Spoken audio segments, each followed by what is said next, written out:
I would define public space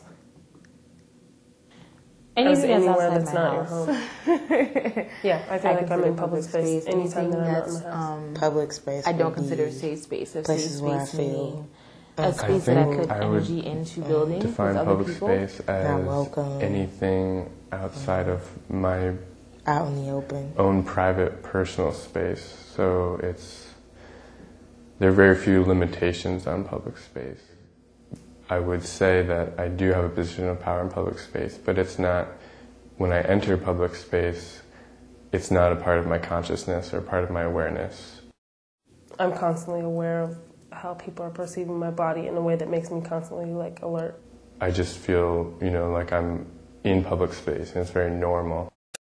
So depending on where I am, different parts of myself will surface. The calm, the angry black woman, the healer, the, obnoxiously loud faggot.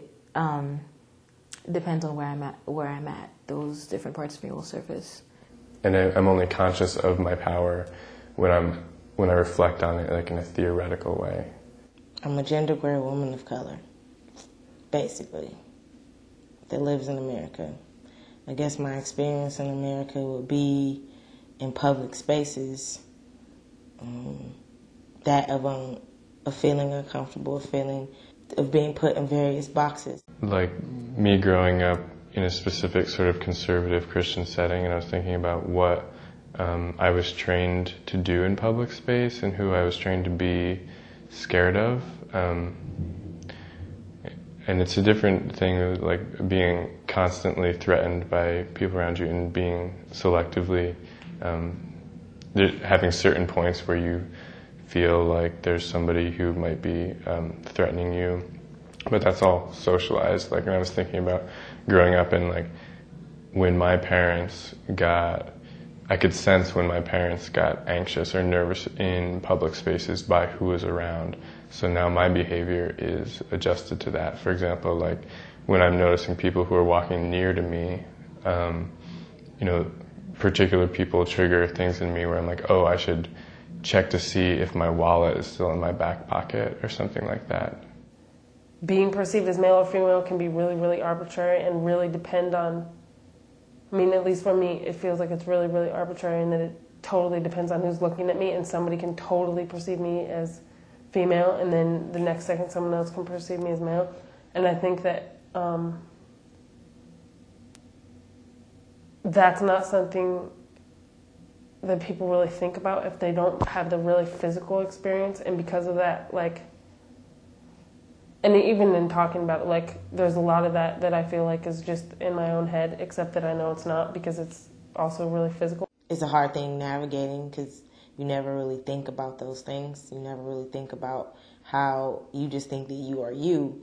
You never really think about how other people are perceiving you until you leave outside of your home in a place where you feel comfortable, and then everything suddenly changes and a whole lot of things come towards you. It's interesting because white women are scared of you, but white men are scared of you because they don't know where to place you.